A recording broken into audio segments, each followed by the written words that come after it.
Hello, and today I'm gonna talk about a really good game about a teen escaping death with the help of his friends and the Greek gods. A game known for its soundtrack and memorable characters. That's right, I'm gonna talk about Persona Hades! This was gonna be a Persona 3 review, which then turned into a Persona 3 plus the answer review, which then turned into a Persona 3 Fest plus Persona 3 Dancing in Moonlight review, plus Persona 5 Dancing 2, since they're basically the same game but with different songs review, which then turned into All Bad plus the Persona 3 movies review. That was a bit too much, and I didn't want to be known as the guy who spent all summer making a Persona 3 review. I wanted to be known as the guy who spent all summer making a Persona 3 review and then cancelling it. So now we're here. You might wonder, what is a Hades? Well, there's actually 3 things that are called Hades. Let me quickly explain them all. Number 1. The place. Hades is the name for the underworld where all dead people go after they die in Greek mythology. Number 2. The god. Hades is the god ruling Hades. He's also the brother of Zeus and Poseidon. Number 3. The game. Hades is an action RPG roguelike about escaping from Hades. Let me tell you more about that one. A roguelike is a game where you fight your way through a large amount of randomly generated floors collecting power-ups until you ultimately die and lose everything. Which sounds really terrible, but it isn't. You most often will gain a type of currency you can use to permanently upgrade yourself. But why do you Hades? Well, you play as the son of Hades, Zagreus. Being a teenager, you hate your dad. And with the help of your stepmother Nyx, you use the power of the Greek gods to try and escape from Hades.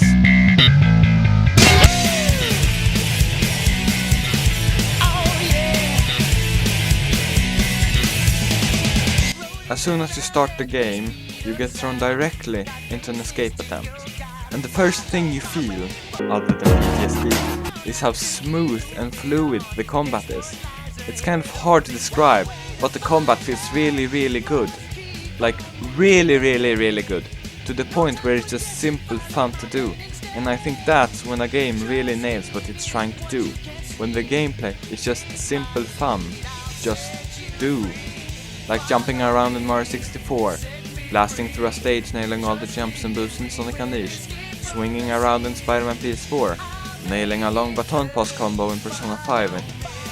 And jumping and sliding around in Spiritfarer. Come on guys, you make a platforming engine this good and then make a game about an elderly home on a boat. Like if you took away everything about Hades except the combat, it would still be so fun. The variety of weapons is also a really good thing about Hades.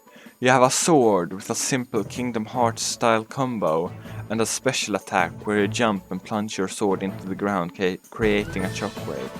A spear that's great for ranged attacks with a throwing attack also. A shield named Aegis that's great for a more defensive combat style. A bow where if you time your attacks right you get extra damage. A pair of gloves that's really good for melee combos. And finally, a gun. A gun that shoots bullets and bombs. It's really fun and satisfying to use if you have the right power-ups. Speaking of power-ups, each time you clear a room, you get a specific selection of different power-ups based on each of the Greek gods. Zeus gives power-ups that add lightning to your attacks. Poseidon gives power-ups that either add a knockback effect to your attacks or improve rewards you get for clearing rooms. Ares gives power-ups that increase the damage output for your attacks.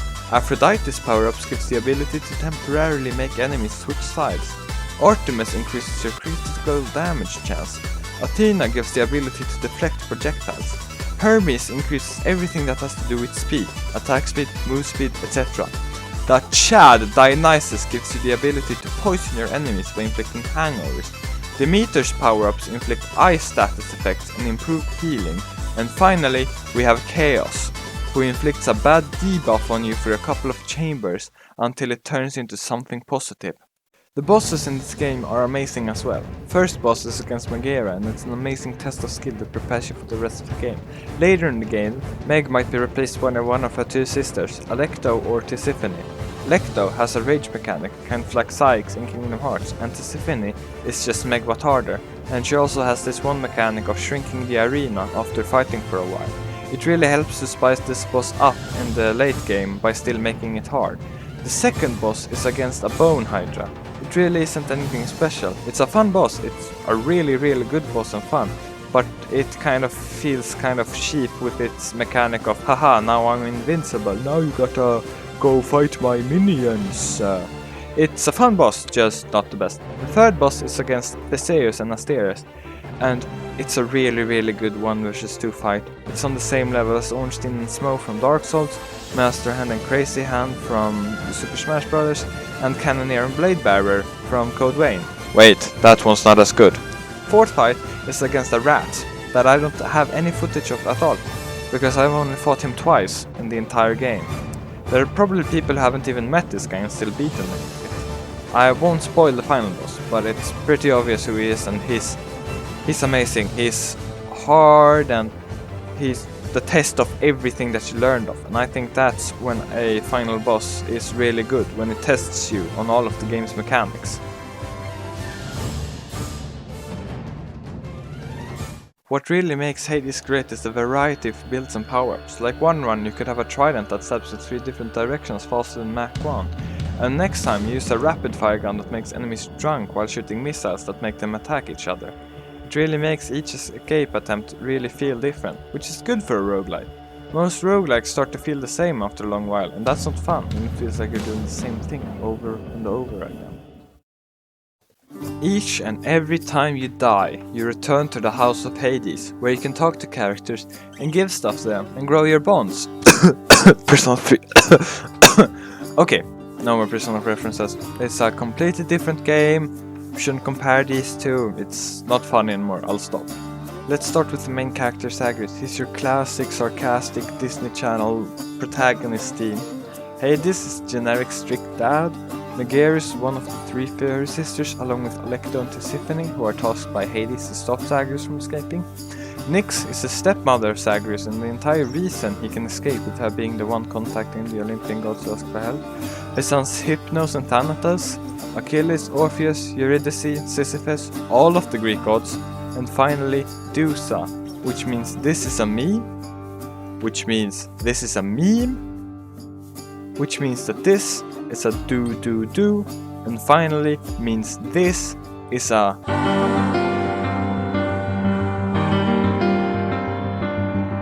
If you want to know more about these characters, then just read Greek mythology. But what makes these characters good isn't really the characters themselves and the personalities, it's their dialogue and writing. Each time you meet someone, they always have a new piece of dialogue, and they're all based on what power-ups you have, which weapons you last used, whether you won or lost last time you fought, which really makes these characters feel alive and realistic. It also really nails the small bickering between the gods, which is basically the only thing they did in the original stories. There aren't a lot of games that really make me go, whoa, this voice acting is really good, but Hades is one of them. That Shade boy is my newly designated contractor, one whose responsibility is to work on this house. Though who shall pay for everything my subjects here demand, I do not know. Keep at it, lad. I've known great men throughout my life, and I can always tell when someone's better than their circumstances.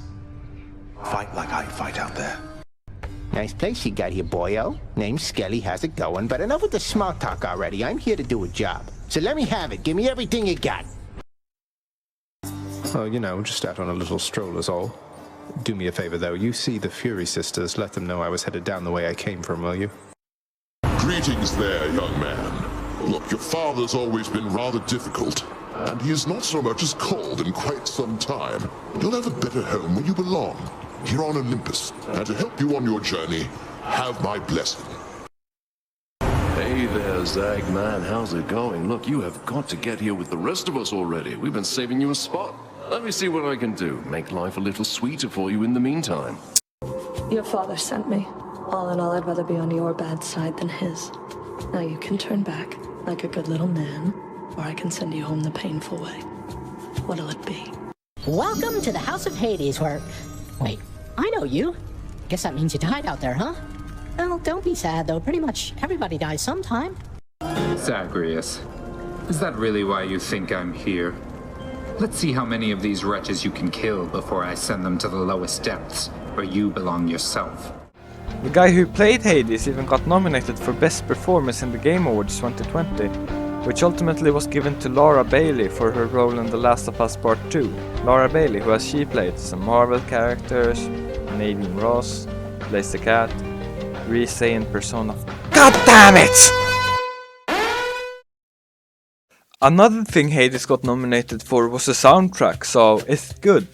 Yes, of course.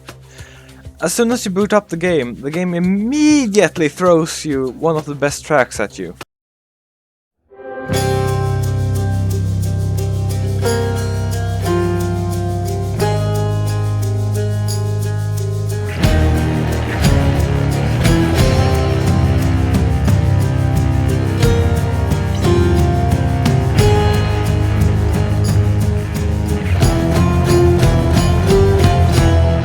This song is amazing with the slow strings at the beginning that slowly transition into the almost doom-like metal. You hear this song at the start and you hear it at the final boss. Yes, it's remixed for the final boss and it's even better then. All the songs are really good. And another thing that makes the soundtrack great is how it's dynamic. Let me explain.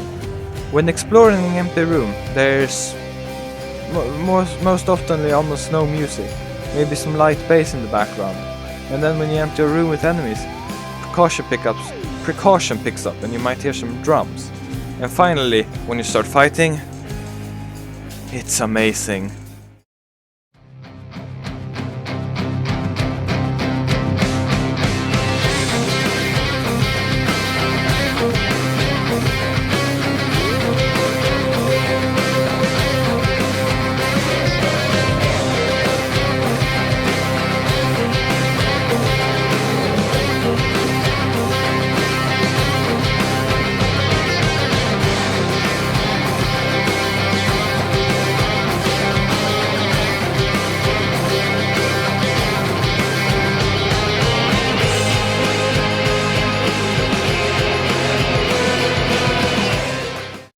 Hades is a really great game with its gameplay variety, characters and music. It's not for everyone. Stay away if you despise roguelikes with a burning passion.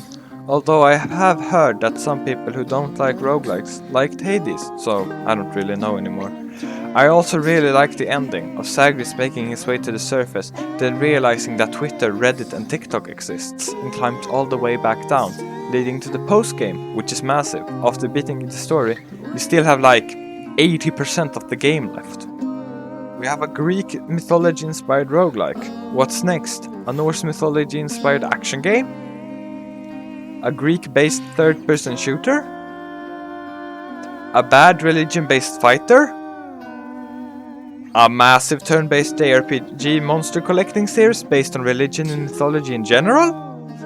What's gonna release after all this? A Shinto-based FPS MOBA? Hades is really good. You should play it. It's available on Game Pass, and outside on Game Pass it costs like $30, which is like half of a big AAA game. It's also the second highest rated game of 2020, so that's something. Right under Persona 5 Royal.